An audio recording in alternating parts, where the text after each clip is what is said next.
Olá, eu sou Roger Bongestab, cirurgião e nutrólogo, e hoje eu vou discorrer com vocês sobre a terapia nutricional no paciente portador de SARS-CoV-2 Covid-19. Nesta primeira parte da aula, nós vamos abordar a terapia nutricional por via oral.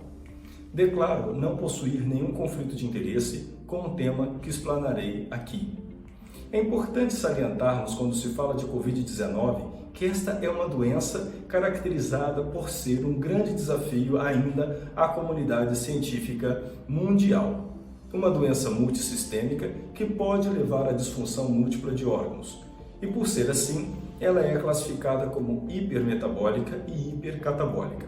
Essas duas características, hipermetabólica e hipercatabólica da Covid-19, faz com que a terapia nutricional seja importante ferramenta na abordagem do paciente acometido por esta enfermidade.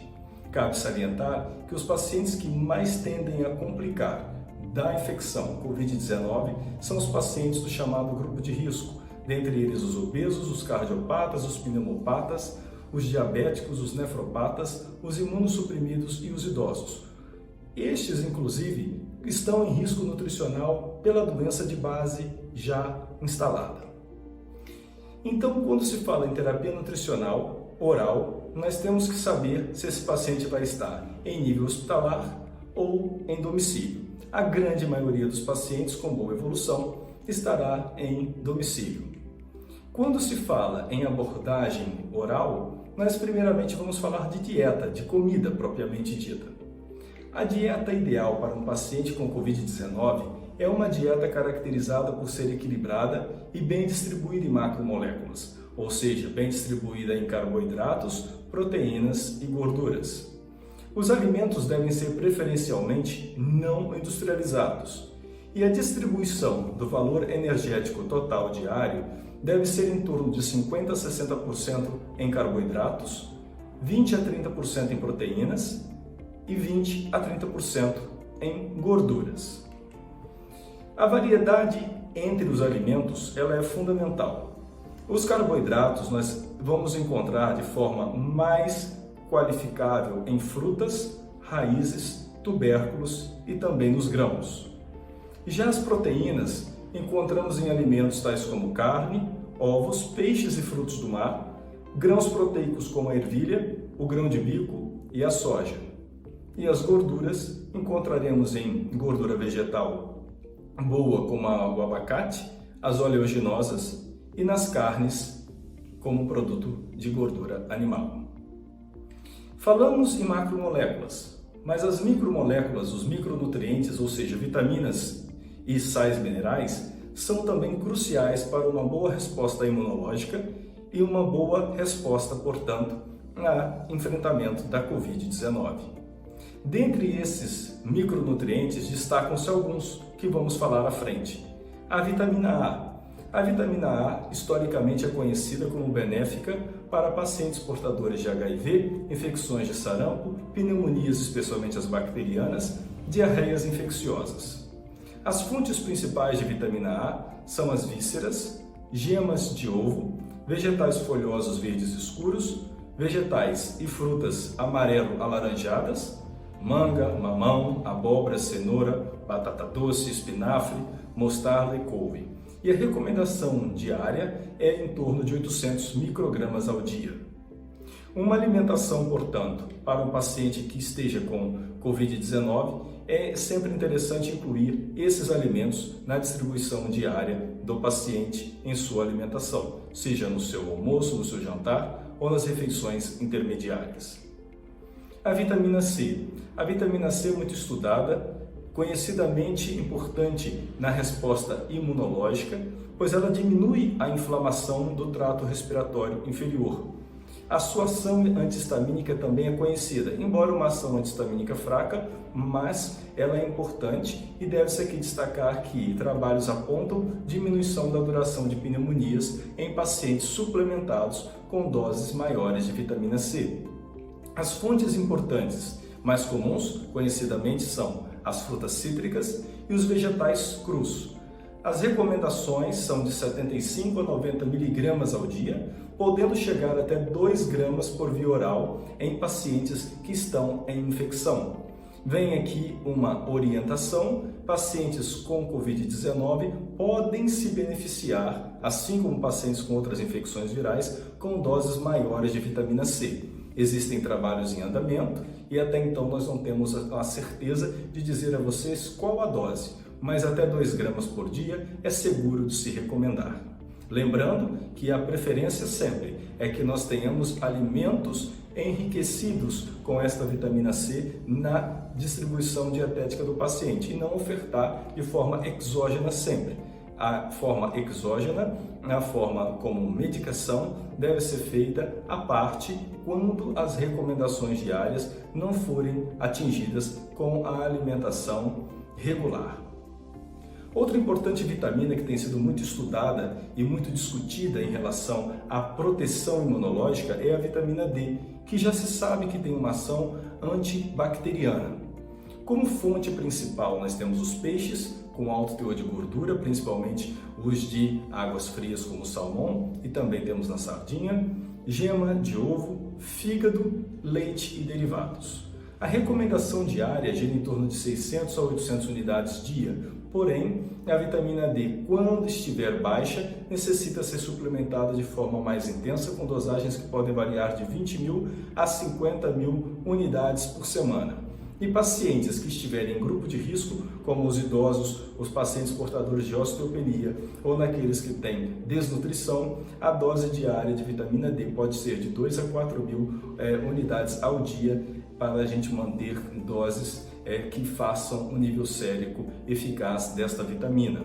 Então a vitamina D ela pode ser encontrada nesses alimentos e pode ser ofertada de forma externa, manipulando, prescrevendo essa vitamina à parte da alimentação. Um importante mineral, também muito conhecido pela sua ação na resposta imunológica, é o zinco. O zinco é essencial à resposta imune inata e na resposta imune adaptativa. A ação conhecida do zinco é inibir, para vírus, a polimerase do RNA e amplificar a ação antiviral de citocinas. As fontes principais são mariscos, ostras, carnes vermelhas, fígado, miúdos, as vísceras, portanto, e ovos. A absorção intestinal de zinco de alimentos vegetais não é tão boa. A melhor fonte é a fonte animal. Por isso, atenção aos vegetarianos, pois estes podem necessitar de uma dose diária de ingestão maior de zinco, porque a absorção será reduzida. Temos que ter em mente que nem tudo que se ingere é absorvido. Então, por isso, é importante atentar aos vegetarianos. O nível superior de ingestão de zinco maior que 40 mg ao dia, ela não é adequada quando você tem níveis já basais normais, porém pode ser instituída em pacientes com deficiência conhecida. Lembrando que doses muito altas bloqueiam a absorção de cobre e pode bloquear também a absorção de ferro, levando a diminuição de ferritina, diminuição de ferro sérico e de cobre sérico, que são importantes cofatores de diversas enzimas e composição de nossas moléculas.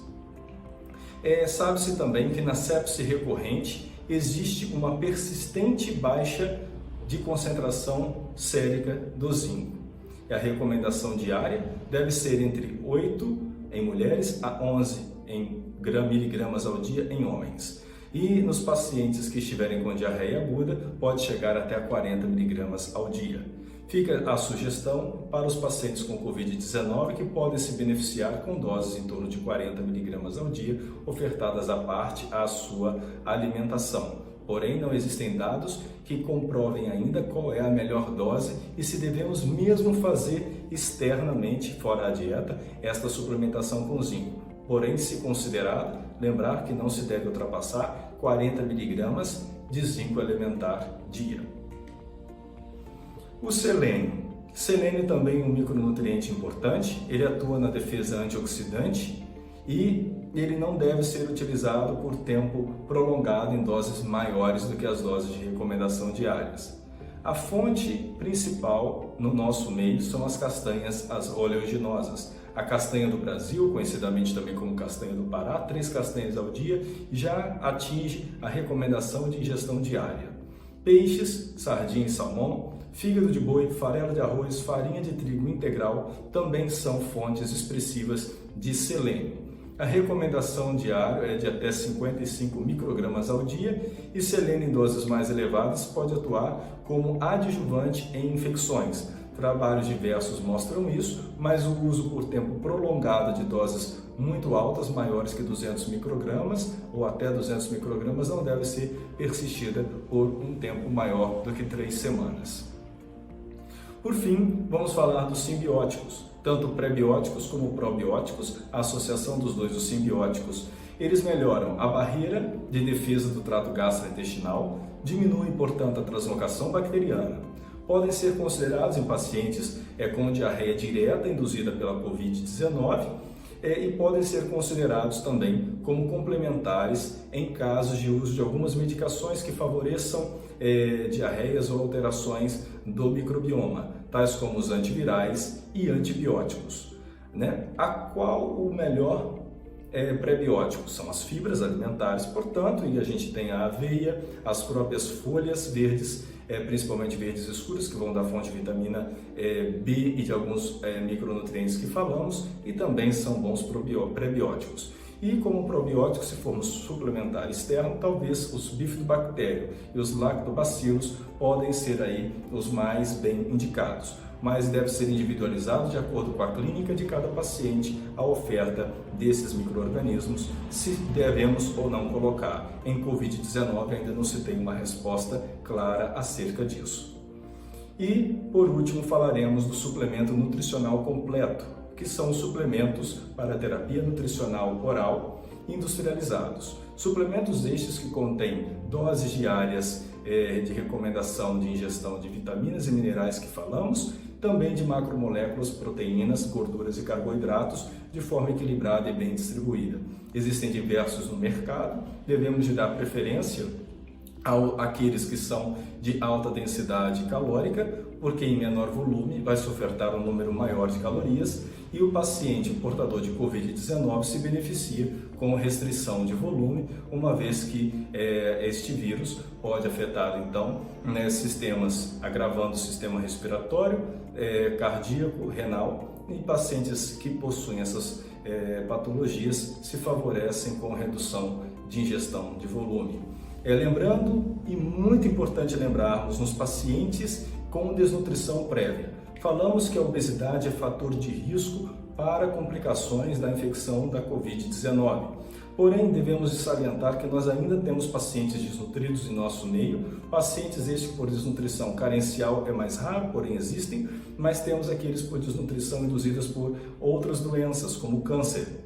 E esses pacientes com desnutrição prévia, eles também são pacientes e devem ser encarados como paciente de alto risco para complicar, porque sem nutrição adequada não vamos ter uma resposta imune adequada. Portanto, aos pacientes previamente desnutridos, a instituição de terapia nutricional por via oral, quando possível com suplementos completos, deve ser indicada sempre. Então, desnutridos, eu vou tratar a desnutrição e junto eu vou estar tratando, favorecendo o paciente com a Covid-19 a se recuperar.